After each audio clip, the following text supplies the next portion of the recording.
चलिए अभी हम क्वेश्चन नंबर 93 जो कॉम्पिटेंसी बेस्ड क्वेश्चन दिया है उसको सॉल्व करते हैं। तो ये कैलोरीमेट्री के ऊपर क्वेश्चन है, heating curve of ice, heating curve of water. तो हम समझ सकते हैं। तो ग्राफ बेस्ड क्वेश्चन है। ग्राफ हमेशा टफ लगता है, लेकिन बेसिक समझिए, है ना, तो इजी हो जाएगा। तो फिर से मैं वही बताता हूँ कि बेसिक से हम इसको सॉल्व कर सकते हैं। क्वेश्चन है, in the graph given quantity of ice is converted to water. तो अभी देखिए यहाँ पर आइस को -20 डिग्री सेल्सियस में लिया है ना, और इसको हीट किया, ये हीट एक्सिस, ये टेम्परेचर एक्सिस। तो देखिए ये ग्राफ ऊपर जा रहा है, तो इसका मतलब ऊपर जा रहा है मतलब टेम्परेचर बढ़ रहा है, टेम्परेचर बढ़ रहा है। तो आइस को तो जो आइस होता है -20 डिग्री सेल्सियस, उसको हीट करेंगे तो क्या होगा, वो आइस ही रहेगा, लेकिन 0 डिग्री सेल्सियस में पहले आएगा। तो आइस मेल्ट नहीं होगा, melting point of ice is 0 degree Celsius. तो -20 से हीट करते हैं तो आइस मेल्ट नहीं होगा, तो वो टेम्परेचर बढ़ेगा। ठीक है, तो ये आप समझिए। फिर आइस क्या होगा, अभी आइस देखिए मेल्टिंग पॉइंट में आ गया है, तो वाटर बनेगा। तो वाटर जब बनता है तो टेम्परेचर चेंज नहीं होता है। तो याद रखिए, इसमें आपके सिलेबस में मेल्टिंग फ्रीजिंग है, स्पेशली मेल्टिंग ज़्यादा स्ट्रेस दिया जाता है आईसीसी में। तो आइस जब मेल्ट करेगा तो फेस चेंज, स्टेट चेंज हो रहा है, तो उसमें टेम्परेचर नहीं बढ़ेगा। तो क्या करना है, ice eight 0 degree Celsius, water at 0 degree Celsius. इसलिए जो इसमें जो हीट लगता है उसको हम लोग लैटेंट हीट बोलते हैं, क्योंकि ये हीट टेम्परेचर नहीं बढ़ा रहा है। ये लैटेंट मतलब हिडन, वो छुप गया है, लग रहा है कि कोई हीट ही नहीं लग रहा है, टेम्परेचर ही नहीं बढ़ रहा है ना, तो ये लैटेंट हीट बोलता है। तो इसलिए फिर उसके बाद वाटर, जब पूरा आइस पिघल जाएगा, पूरा आइस पिघल जाएगा, याद रखिए, जब पूरा आइस पिघल जाएगा तब जाके आपको वाटर का टेम्परेचर बढ़ने लगेगा। तो यहाँ पर वाटर एट 20 डिग्री सेल्सियस तक दिया है। तो ये स्कीम है।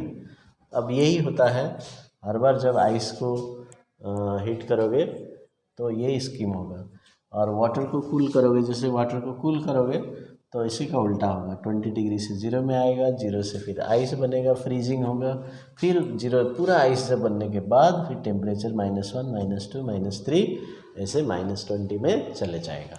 तो ये आपका बेसिक स्कीम है, और हर क्वेश्चन में यही चलता है ना। तो यहाँ भी यही हमें लगाना है। तो देखिए अभी क्या हो रहा है, अभी यहाँ पर चलिए क्वेश्चन में देखते हैं, what does the portion A B represent. देखिए अभी ओ ए बी सी, तो ए बी में क्या हो रहा है, तो क्या हो रहा है, ये पहले 0 से -20 से 0 में आ गया। देखिए टेम्परेचर यहाँ पर कितना दिया है, 0 डिग्री। अभी 0 डिग्री आने के बाद ये ग्राफ ऊपर नहीं जा रहा है, ऊपर जाना मतलब टेम्परेचर बढ़ना, तो ऊपर नहीं जा रहा है, नीचे आना मतलब टेम्परेचर कम होना, तो ऊपर नहीं जा रहा है, क्योंकि हम हीट कर रहे हैं तो ऊपर जाना चाहिए ना, टेम्परेचर बढ़ना चाहिए, तो टेम्परेचर नहीं बढ़ रहा है, तो ये हो रहा है ये। तो यह कौन सा प्रोसेस हो रहा है, ये मेल्टिंग हो रहा है। तो A B represents melting of ice. ठीक है, मेल्टिंग ऑफ आइस।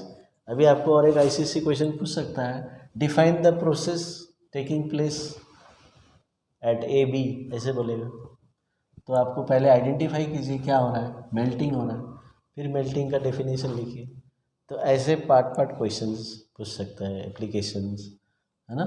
तो एक के बाद एक लीडिंग क्वेश्चंस, तो ऐसे पूछ सकते हैं। तो आपको समझ में आ गया पहला क्वेश्चन। दूसरा है, why is the portion A B parallel to time axis.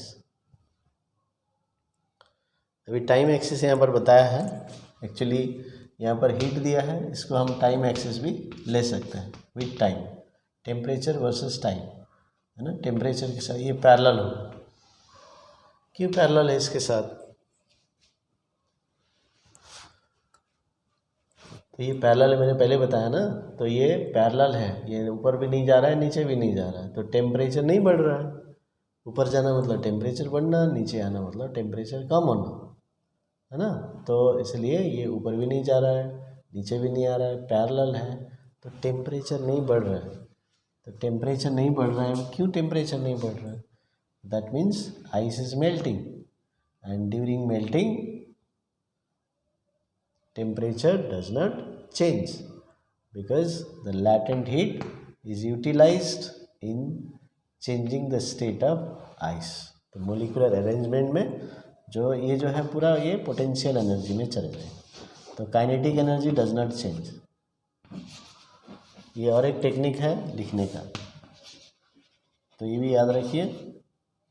So latent heat during the application of latent heat, the whole latent heat will change into potential energy of the molecules, and that's why there is a change of states, molecular rearrangement, change of states, and अभी kinetic energy does not change. अभी क्या होता है, kinetic energy is the measure of is measured by temperature. तो यहाँ temperature change नहीं हो रहा है, तो काइनेटिक एनर्जी भी चेंज नहीं हो रहा है। तो potential energy changes, kinetic energy of the molecules does not change during the change of state। तो लिखना क्या है, क्वेश्चन है why is it parallel, तो आपको क्या लिखेंगे? So during AB, in the portion AB, melting is taking place, so the latent heat supplied is totally converted into potential energy of the molecules to change the state of the substance, and as kinetic energy does not change, temperature does not change, so it is parallel। देखिए physics, तो कभी भी आप देखिए physics को include कीजिए, ज़्यादा से ज़्यादा फिजिक्स इंक्लूड कीजिए, टेक्निकल एस्पेक्ट लिखिए, है ना, तो आपको मार्क्स मिलेगा। थर्ड है why is the slope O A steeper than slope B C, है ना। स्लोप, तो स्लोप के बारे में बात कर रहे हैं।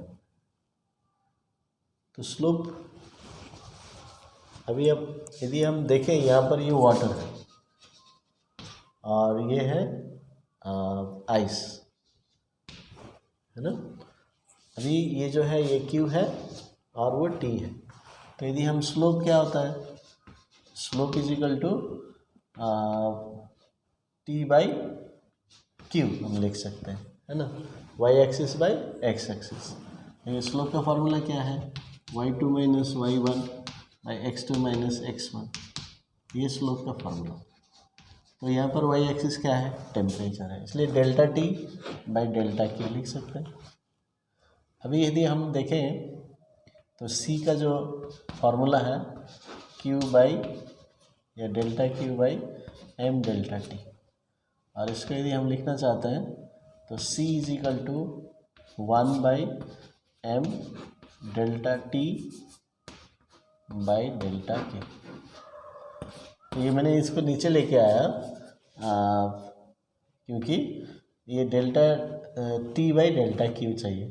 तो इसका मतलब c is equal to 1 by M into slope.